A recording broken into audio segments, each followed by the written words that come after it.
Eu sou a Doriana Togurini, da Fraternidade dos 12 Raios.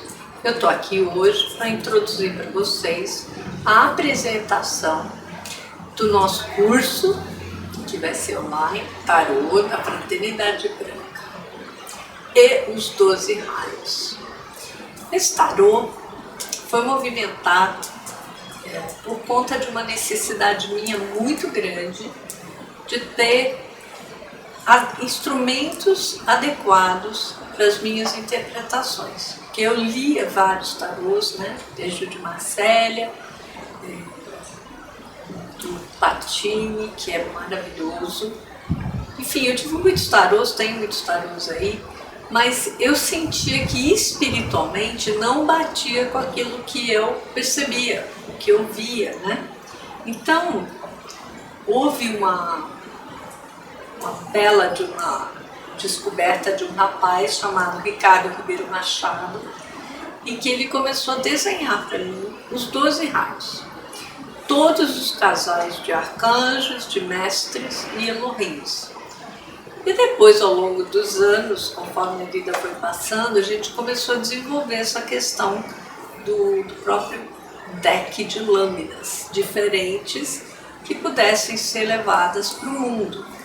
E confesso que foi uma surpresa muito grata a primeira vez que eu levei para minha editora, a Alfabeto. Ele gostou muito e disse, olha, deixa comigo todo o trabalho e vamos ver o que dá para fazer. E deu para fazer, foi muito lindo, levou um tempo, porque é óbvio, é um tarô novo, tinha muitas questões para a gente resolver, mas foi muito legal. Então, uma amiga minha pediu uma entrevista, porque ela ia dar um curso dos alunos dela. Então ela me perguntou, você tem algum motivo especial por ter feito esse tarô? Faz alguma diferença com os outros? E aí eu respondi para ela, vou ler para vocês. Eu tinha em mente um sonho, chamei de revelador. Eu queria muito outro deck de lâminas que me desse suporte às interpretações da Fraternidade Branca. E pensei em aliar tudo de uma vez, num único local, que seria o tarô, para que eu tivesse facilitação tanto para a interpretação como para instruir e orientar melhor a espiritualidade das pessoas, a começar por me ajudar. Eu vou contar um sonho. Há muito tempo tive um sonho intrigante que guardei em minha memória.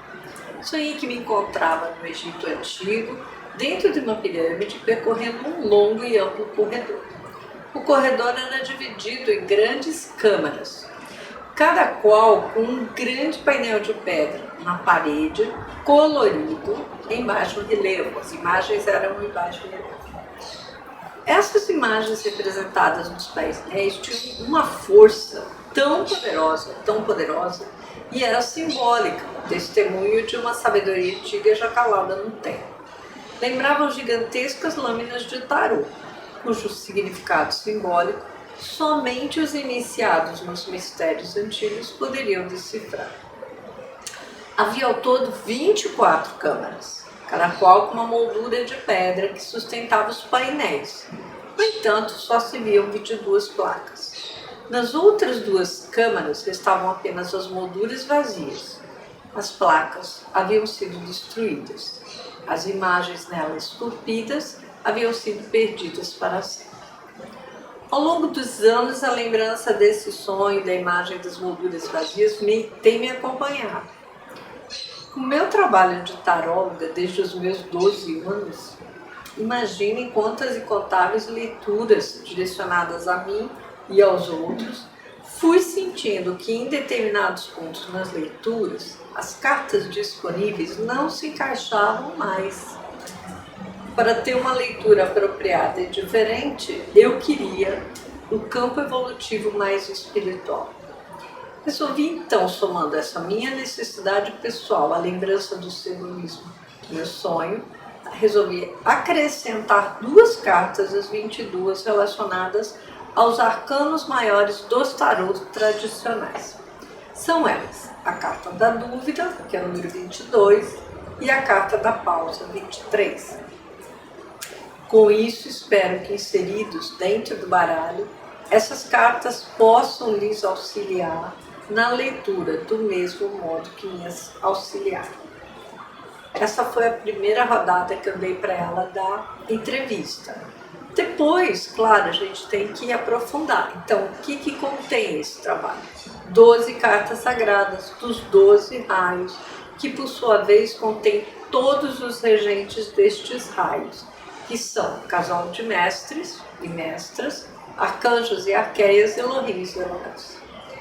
O livro é todo editado em cor magenta para trazer leveza aos olhos com harmonia, equilíbrio e estabilidade à leitura. Eu, sinceramente, fiquei muito comovida o dia que o meu editor trouxe para minha casa o tarô, na hora de lançar no mercado. E a primeira coisa que eu fiz foi abrir o livro. Eu não tinha ideia que ia ser um livro tão grande. Isso tudo foi feito pelo Ricardo Ribeiro Machado, toda a parte de desenvolvimento, de escrita, de desenho, tudo foi feito por ele. Então eu não tinha muita ideia, corrigi muitas vezes, mas era uma coisa você vê um rascunho, né? Uma coisa impressa, um rascunho. Quando você vê o trabalho em si, a força de um livro desse é outra pegada. O meu editor foi uma força incrível, ele conseguiu fazer em magenta, porque eu tinha pedido para ele, porque eu não queria mais preto, azul, né? São cores carregadas, eu queria que as pessoas tivessem uma leitura facilitada. E a cor magenta é da harmonia, do equilíbrio, da estabilidade. Então eu achei que isso facilitou bastante também. Bom, a mudança maior está na atualização das imagens, na evolução da interpretação. Por exemplo, não existe mais o bobo nem o louco, mas o zero, o ser cósmico. O ser que inicia uma nova jornada, só que consciente. Então, nesse trabalho, nós interpretamos, reinterpretamos, pedimos muito para o universo, para o Metatron, para o Sandalphon e para o Ariel, que são os 3 grandes mentores desse trabalho, que eles pudessem nos revisitar nessas interpretações, na simbologia e nas próprias imagens. Várias cartas que as pessoas temem estão passos à frente agora, afinal a humanidade evoluiu e mesmo que haja 10% refratária à mesma, sim, a humanidade evoluiu e eu quis fazer jus a ela. O enforcado se chama agora Cordão de Prata. A morte tornou-se o guardião da meia-noite, que é do livro do Rubens Saraceni. Eu quis fazer essa homenagem para ele, carta 13. A torre, a libertação. O julgamento, o caminho evolutivo. Há muita inspiração e canalização nos desenhos do Ricardo, que é um artista plástico brasileiro, além de aprofundar nos textos. Ele foi fundo em cada um dos textos. A colocação na hora do jogo surpreende pela simplicidade e pelo exercício feito na hora para facilitação e compreensão de qualquer questão. Cada lâmina contém no final de toda leitura a mensagem, que contém uma lei, que sugere algo muito especial a ser cumprido, quase um comando. Para que haja resultado real, a prioridade é ouvir e sentir a sua intuição. E aí eu me despedi da minha amiga, porque a gente fez isso por registro, né, por e-mail, e acredito que possa ter ajudado vocês também, que é completamente inédito esse trabalho, apesar dele existir já, não lembro mais se são 4 ou 5 anos. Já dei tanto curso dele e as revelações são muito legais. As pessoas me perguntam muitas vezes se eu continuo lendo outros baralhos. Lógico, eu leio, eu tenho de Marcélia, aliás, não é de Marcélia mais, é o Tarô Raider, que foi o segundo baralho que eu ganhei de presente, Tarô Raider. Depois eu tenho as cartas xamânicas da Paigeia, da Carminha Levi, que são lindas. E tem um baralhinho cigano danado. E quando eu preciso de alguma coisa assim, gentíssima, eu chamo ele de fofoqueiro. Porque se precisa, às vezes, de uma coisa mais material. Mas, enfim, esse é um trabalho mais elevado, mais em busca de elevação. Não quer dizer que os outros baralhos não possam ter isso. Claro que tem. Durante anos eu tirei cartas com vários tipos de baralhos. Mas, neste momento, obviamente, se as pessoas me procuram para uma questão evolutiva, é isso que eu vou ler. Outra coisa que eu acho que é bacana para as pessoas entenderem é quando chega um instrumento desse na sua mão, é porque você está sendo intuído ou intuída para fazer isso, para obter esse tipo de informação. Esse tarô, então, está destinado a qualquer pessoa, não precisa conhecer com profundidade nem a fraternidade, nem ter conhecimento de outro baralho. Isso nós vamos fazer toda uma iniciação dentro da pirâmide, vocês vão ver que gostoso.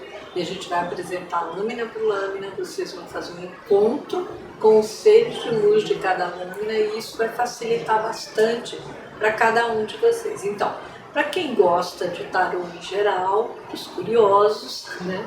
Ou para os tarólogos mesmo, eu já vi várias interpretações no YouTube de cada pessoa que pegou e que estudou por sua conta e eu fiquei muito feliz, porque você vê que a pessoa interagiu mesmo, entrou em contato e foi muito bacana. Aos tarólogos que procuram uma alternativa diferente de imagens e símbolos de outros tarôs e para todo mundo que gostaria de aprender. Quem gosta de estudar, quem gosta de aprender, quem gosta de evoluir.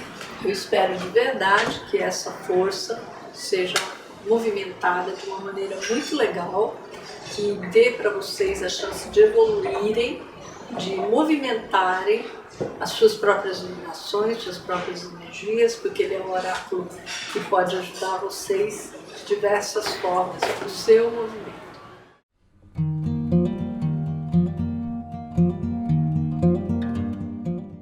Olá, aqui sou eu de novo, Doriana Tamburini.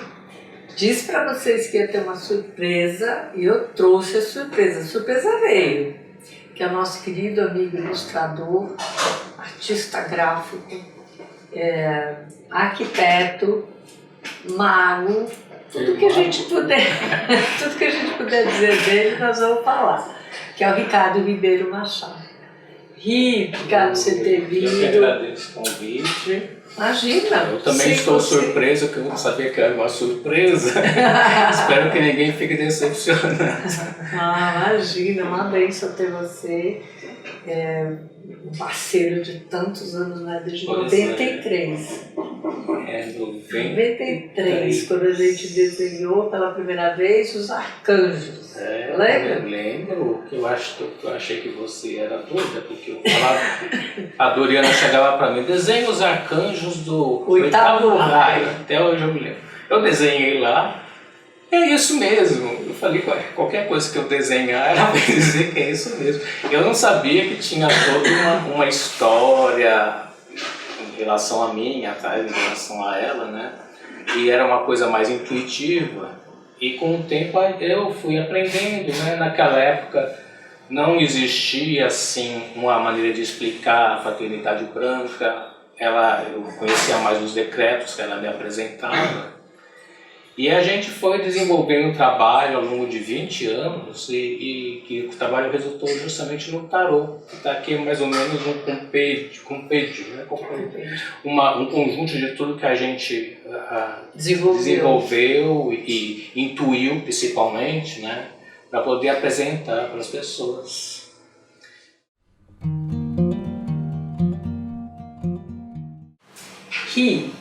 Explica aqui pra gente, para mim, para os nossos leitores, né? Como que foi você começar a perceber, fora a história dos arcanjos, né? De todas as evoluções que a gente tem, como foi você receber as primeiras visitas de Metatron e Sandalfon e Ariel? Vou deixar para você contar.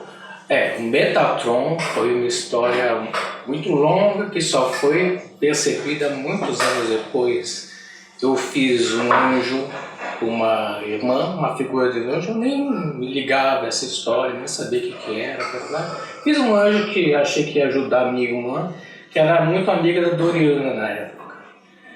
E esse anjo ficou lá muito tempo depois, quando foi em 2012, que foi quando eu tinha feito um outro retrato do Metatron. Quando eu falei desse anjo, o quadro caiu, a gente estava numa palestra, né? Daí eu lembrei da face do anjo, que daí eu já tinha uma conexão com o Metatron, lembrei que aquele anjo era o Metatron.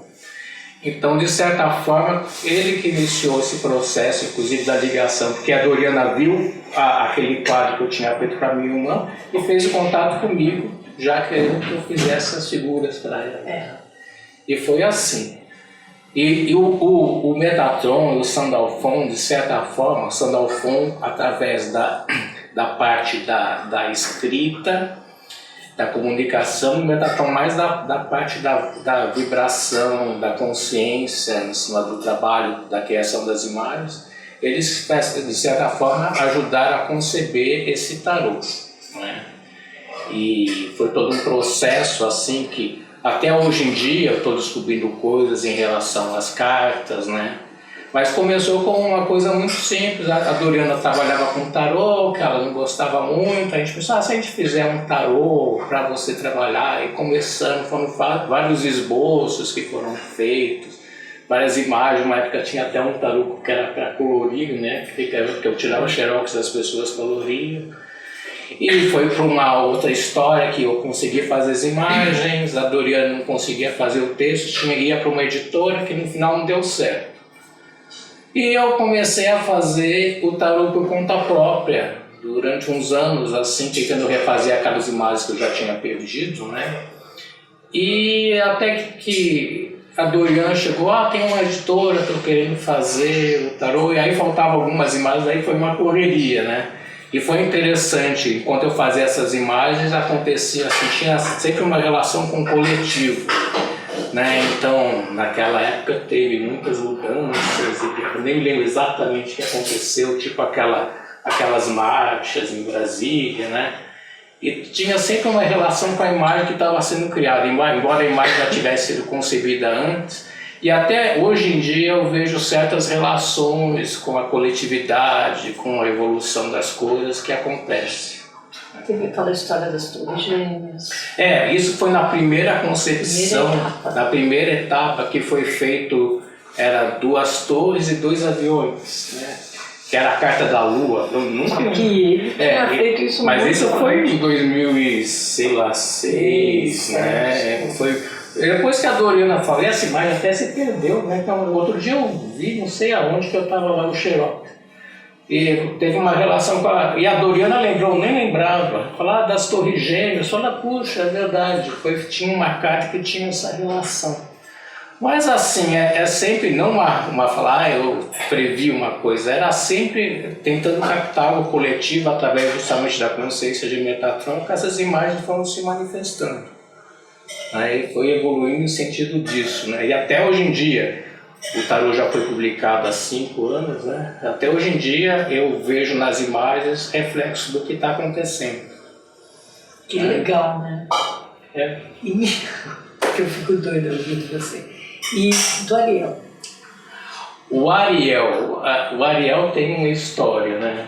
Que é assim, eu captei uma coisa do Ariel, que depois foi para um lado do Sandalphon, né? Porque o Arcanjo da União, ele chegou trazendo mensagens, e justamente na carta, né? A carta que seria o amor, né? Que ele se manifestou, né? Aqui não dá para ver, se a gente pegasse ela. E ele tipo assim, eu estou concebendo esse trabalho. E depois eu me liguei também na história do Sandalphon, que eu também não conhecia, né? E veio assim, o Sandalphon foi aquele ser que trouxe a palavra, depois das imagens já feitas, né? Trouxe a palavra no sentido de codificar, né? Conseguir formar, conseguir criar o texto, né? Isso foi o que ele ajudou. O Ariel foi mais uma consecução, assim, uma vibração amorosa, como se o trabalho do tarô fosse uma doação para a humanidade, né? Ele que proporcionou isso. Legal. É bom para o pessoal saber. E é isso, esses 3 seres que regiram mais ou menos, inspiraram o trabalho, né? Fora todos os seres que foram aqui representados, né? Mas eles foram totalmente eles.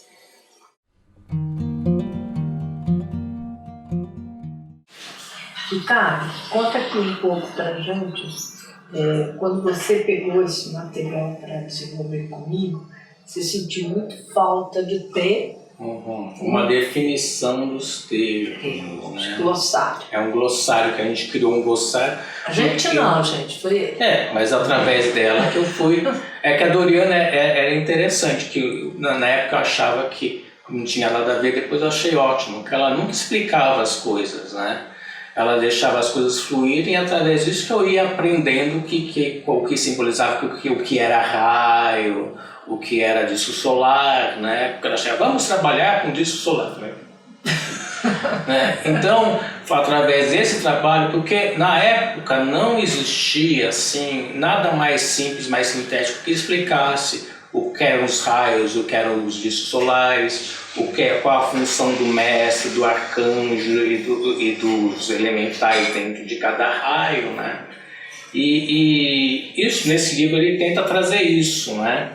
Falar da chamatrina, explicando uma maneira que não fala. Vamos pensar na chamatrina. Fala, o que é a chamatrina? Né? De uma maneira bem simples. Deixa eu ver aqui qual é a página desse glossário. É no finalzinho, no final, né? Glossário de termos.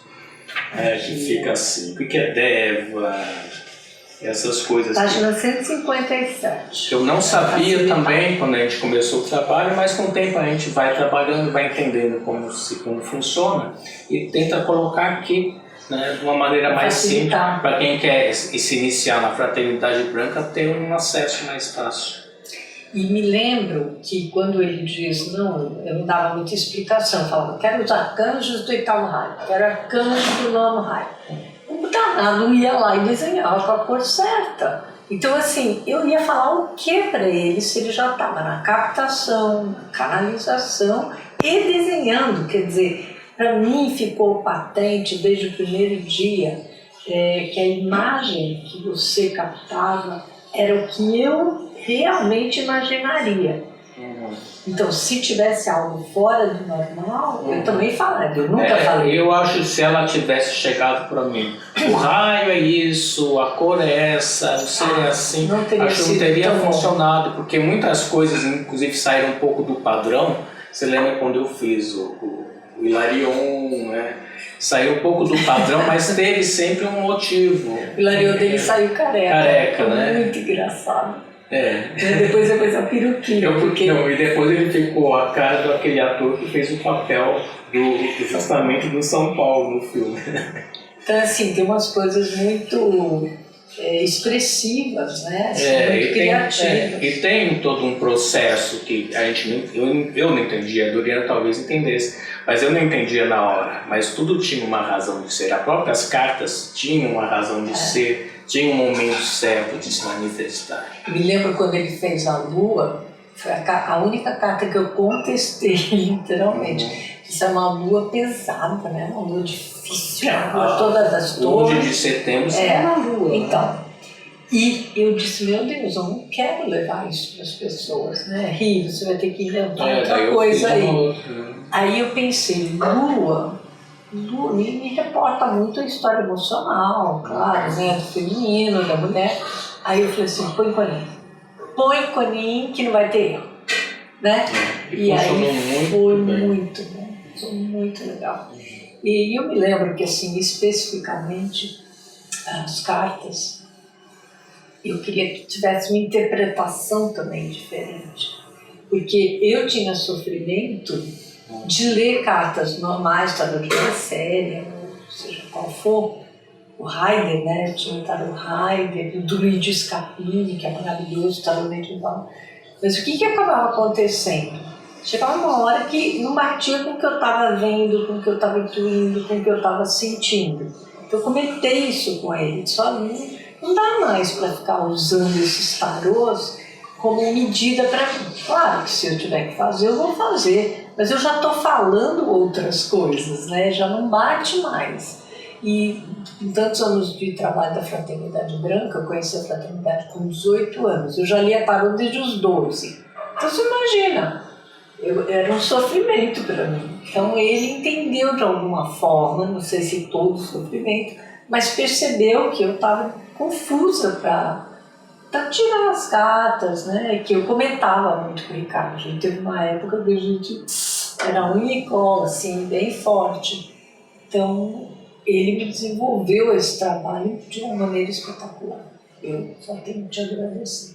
Inclusive a gente acrescentou 2 cartas em relação ao tarô tradicional, que seriam a pausa e a dúvida, que é justamente dentro da leitura, quando que criava um certo, vamos dizer assim, uma certa situação que você devia ou parar um pouco para uma reflexão, ou colocar assim, será que é isso mesmo? Será que esse é o caminho? Essas cartas trazem essa questão que os outros tarôs não têm. E detalhe, de acordo com aquele meu sonho, né? Não, em relação ao sonho que ela teve, que aqui no livro também fala, né? Sobre o sonho em relação ao tarô, que eram várias... As cartas eram enormes, né? Lâminas gigantescas de pedra coloridas, né? E que você acabou ilustrando cada uma. E foi um belo dia de trabalho. Um trabalho que eu tenho muito orgulho. Se eu não fizer mais nada na vida, isso daqui eu fiz. Passei o teu livro aí que já não movimentou.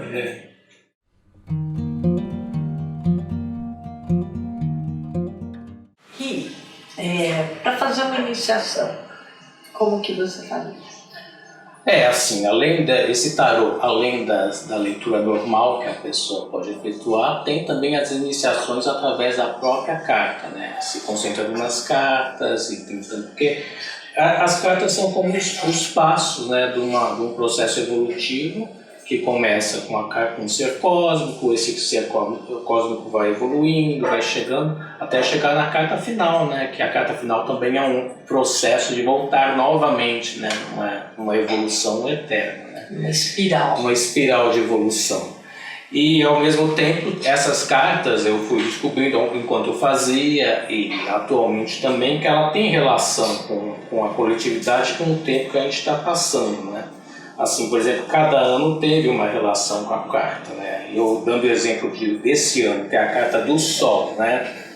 É uma carta que você foi lá, está tudo muito iluminado, muito bom, mas é uma carta também que existe um certo conflito, né? Entre os opostos, o masculino e o feminino.